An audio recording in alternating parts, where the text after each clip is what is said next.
Hello friends, welcome to my YouTube channel. तो आज की इस वीडियो में हम बात करेंगे मल्टीप्लिकेशन ऑफ मैट्रिक्स के बारे में। मल्टीप्लिकेशन ऑफ मैट्रिक्स के अंदर सबसे पहले आता है आपका कंडीशंस, कि किन कंडीशंस के अंदर हम यहाँ पे मल्टीप्लाई कर सकते हैं मैट्रिक्स को। तो यहाँ पे अगर हमें दो मैट्रिक्स को मल्टीप्लाई करना हो तो हमें किन बातों का यहाँ पे ध्यान रखना पड़ता है। तो अगर हमें यहाँ पे दो मैट्रिक्स को मल्टीप्लाई करना है, तो जैसे हमने माना कि ए मैट्रिक्स का ऑर्डर है 2/3 और बी मैट्रिक्स का ऑर्डर है 3/4। तो इनको अब हम मल्टीप्लाई कर सकते हैं या नहीं। तो यहाँ पे कंडीशन होती है कि फर्स्ट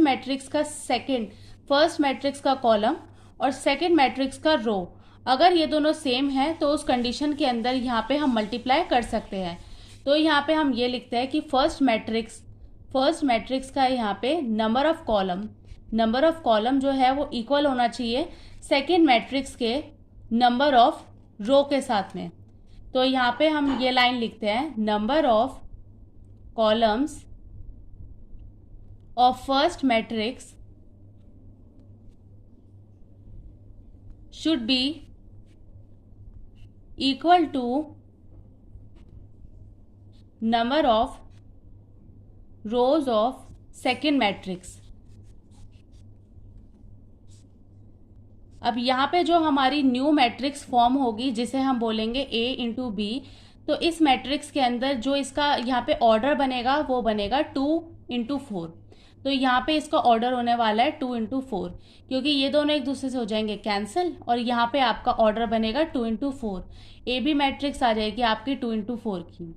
अब यहाँ पे अगर हम देखें, जब हम नॉर्मल कैलकुलेशन करते हैं तो हम लिखते हैं 3/5, तो ये आता है 15। हमने लिखा 5/3, तो ये भी आता है आपका 15। तो यहाँ पे अगर जो नंबर है, जो इनका ऑर्डर है, वो हम आगे पीछे लिख सकते हैं, उससे यहाँ पे मल्टीप्लिकेशन के अंदर कोई भी यहाँ पे चेंजेस नहीं आते हैं। बट अगर हम बात करें मैट्रिक्स के अंदर, तो अगर हमें यहाँ पे क्वेश्चन में बोला है कि A इंटू बी, तो हम यहाँ पे A इंटू बी की ही मल्टीप्लाई करेंगे। हम यहाँ पे B इंटू ए की मल्टीप्लाई यहाँ ऐसे नहीं कर सकते। तो ये बिल्कुल रॉन्ग होगा। अगर क्वेश्चन में A इंटू बी बोला है तो हमें A इंटू बी ही करना पड़ेगा। ए बी को हमें इंटू बी ए ऐसे हम नहीं लिख सकते। अगर क्वेश्चन ने बोला है कि ए को बी के साथ में प्लस करना है तो हमें इसी तरह से प्लस करना पड़ेगा। बी प्लस ए जो है ये हम नहीं कर सकते। तो ये थे इसके कुछ सिंपल से बेसिक फंडा। अब हम यहाँ पे लेते हैं एक एग्जाम्पल। तो हम यहाँ पे लेते हैं बुक का एक एग्जाम्पल, जिसके अंदर हमें दिया है 1 2 3 4 A matrix, B matrix is equals to 1 2 0 1। अब यहाँ पे सबसे पहले हम देखते हैं मल्टीप्लिकेशन ऑफ मैट्रिक्स जो है वो पॉसिबल है या नहीं। तो सबसे पहले हमें यहाँ पर इनका ऑर्डर देखना पड़ेगा। तो ऑर्डर देखने के बाद में हम ये देखते हैं कि फर्स्ट मैट्रिक्स का कॉलम एंड सेकंड मैट्रिक्स का रो, वो दोनों इक्वल होने चाहिए। ये दोनों इक्वल है तो यहाँ पे इन दोनों की मल्टीप्लिकेशन पॉसिबल है। तो अब हम यहाँ पे लिखेंगे ए बी। तो सबसे पहले हम यहाँ पे ए बी को नोट करेंगे 1 3 2 4। इसके बाद में हम लिखेंगे बी 1 2 0 1।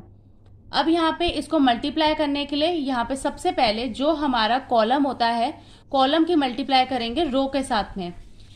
तो यहाँ पे हम लिखेंगे 1 × 1 प्लस 3 × 0। इसके बाद में ये आ गया हमारा A11। अब हम निकालते हैं A12 फाइंड करेंगे। जो हमारा कॉलम है, कॉलम की मल्टीप्लाई करेंगे रो 2 के साथ में। तो यहाँ पे आएगा आपका 1 × 2 प्लस 3 × 1। इसके बाद में आपका आता है रो 2 कॉलम 2 को मल्टीप्लाई करेंगे हम यहाँ पे इसके साथ में R2 की मल्टीप्लाई करते हैं। तो ये आ जाएगा आपका 2 × 1 प्लस 4 × 0। इसके बाद आएगा 2 × 2 प्लस 4 × 1। तो हमें इसकी मल्टीप्लाई इस तरीके से करेंगे, फिर इसकी मल्टीप्लाई इसके साथ में, इसकी मल्टीप्लाई फिर अगेन इसके साथ में, और फिर यहाँ पे। तो इस तरीके से इनकी मल्टीप्लिकेशन यहाँ पे हम करते हैं। अब यहाँ पे 1 × 1 दैट इज 1। 3 को 0 के साथ में मल्टीप्लाई करेंगे तो 0 आता है। 2 की मल्टीप्लाई करेंगे 1 के साथ में 2। 4 × 0 दैट इज 0।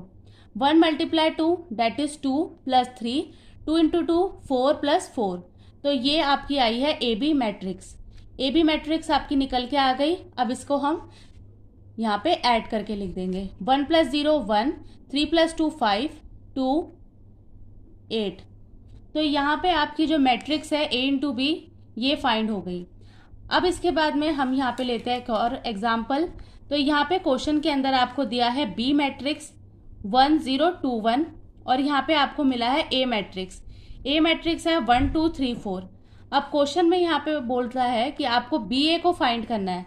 बी ए को फाइंड करने के लिए सबसे पहले यहाँ पे आप बी को लिखोगे, इसके बाद में आप ए को लिखोगे। तो इसको हम यहाँ पे करेंगे, दोनों का जो ऑर्डर है वो सेम है, तो यहाँ पे जो मल्टीप्लिकेशन है वो भी पॉसिबल हो सकती है। तो हमने यहाँ पे लिखा बी ए। अब बी ए को फाइंड करने के लिए सबसे पहले जो आपकी यहाँ पे रो होती है उसकी मल्टीप्लाई करेंगे कॉलम के साथ में। तो इसकी मल्टीप्लाई करेंगे इस तरीके से, 1 multiply 1 that is 1, 2 multiply 2 that is 4, 1 multiply 3 3 और 4 मल्टीप्लाई 2 दैट इज 8, 0 मल्टीप्लाई 1 0, 0 के किसी के भी साथ में मल्टीप्लाई करते हैं तो आंसर 0 ही आता है। 1 multiply 2 that is 2, 0 multiply 3 0, 1 multiply 4 1। इसके बाद में आप यहाँ पे लिख सकते हैं कि जो आपका बी ए आया है वो आया है 5 11 2 4। तो ये आपका बी ए जो है हमने फाइंड कर लिया। अब यहाँ पे हमने 2x2 मैट्रिक्स के साथ में ये किया है मल्टीप्लिकेशन। अब यहाँ पे हम 3x3 की मैट्रिक्स और साथ में 3x2 की मैट्रिक्स के साथ में मल्टीप्लाई करते हैं। तो अब हम एक और एग्जाम्पल लेते हैं। तो ये आपका बुक का एग्जाम्पल है, एग्जाम्पल नंबर 1 है। इसके साथ में आपको यहाँ पे दिया है ए मैट्रिक्स जिसके अंदर है 1 2 3 0 2 1 1 5 5 और यहाँ पे आपकी बी मैट्रिक्स दी है 1 0 0 1 2 1। अब यहाँ पे क्वेश्चन के अंदर आपसे बोलता है कि ए को मल्टीप्लाई करना है बी के साथ में। तो सबसे पहले हम दोनों का ऑर्डर चेक करेंगे। ऑर्डर चेक करने के लिए हम सबसे पहले रो को लिखते हैं 1 2 3। तो यहाँ पे टोटल 3 रो है, 1 2 3, तो यहाँ पे कॉलम भी 3 है। अब यहाँ पे बी मैट्रिक्स के अंदर देखते हैं 1 2 3, तो यहाँ पे 3 रो है और 2 कॉलम है। अब यहाँ पे हम देखेंगे कि आपका जो फर्स्ट का रो है, फर्स्ट का आपका कॉलम और सेकंड का आपका रो, क्या ये दोनों इक्वल है? हाँ, ये दोनों इक्वल है। और इसके बाद में आप जो न्यू मैट्रिक्स क्रिएट होगी वो क्या आएगी आपकी 3 इंटू 2 की।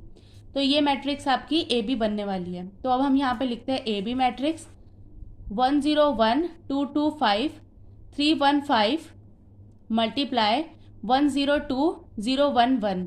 अब इसकी मल्टीप्लिकेशन करने के लिए यहाँ पे हम लिखेंगे, तो सबसे पहले हम ये वाले जो हमारी रो है उसकी पहले मल्टीप्लाई करेंगे कॉलम के साथ में। तो यहाँ पे 1 मल्टीप्लाई 1 1, 2 मल्टीप्लाई 0 0, 3 मल्टीप्लाई 2 6। इसके बाद में इसकी मल्टीप्लाई करेंगे कॉलम नंबर 2 के साथ में। तो यहाँ पे आएगा 1 मल्टीप्लाई 0 0, 2 मल्टीप्लाई 1 2, 3 मल्टीप्लाई 1 3। इसके बाद में सेकेंड रो को करेंगे 0 multiply 1 0, 2 multiply 0 0, 1 multiply 2 2, 0 multiply 0 0, 2 into 1 2 plus 1 into 1 1, 1 multiply 1 1, 5 multiply 0 0, 5 2 ज़ा 10। अब इसके बाद में आता है 1 मल्टीप्लाई 0 0, 5 इंटू 1 5 प्लस 5। अब इसके बाद में यहाँ पे आप इन सबको ऐड ऑन करके इसकी वैल्यू जो है वो लिख देंगे। अब आप देख सकते हैं ये 3x2 की मैट्रिक्स बनी है, 1 2 3 1 2। 3x2 की मैट्रिक्स बनी है जिसके अंदर आता है 6 + 1 7, 2 11 5 3 10। तो यहाँ पे जो आपका सॉल्यूशन है वो कंप्लीट होता है। तो आज की वीडियो में हमने मल्टीप्लिकेशन ऑफ मैट्रिक्स के बारे में देखा है और मल्टीप्लिकेशन ऑफ मैट्रिक्स को हम किस तरीके से यहाँ पे रो और कॉलम के साथ में मल्टीप्लाई करते हैं। और नेक्स्ट वीडियो में हम यहाँ पे देखेंगे इसके कुछ क्वेश्चंस। तो आज की वीडियो में बस इतना ही। वीडियो अच्छी लगी हो तो प्लीज़ लाइक करें, चैनल पे नए हो तो आप सब्सक्राइब करें और आप मेरी वीडियो को ज़्यादा से ज़्यादा शेयर करें। Thank you so much for watching.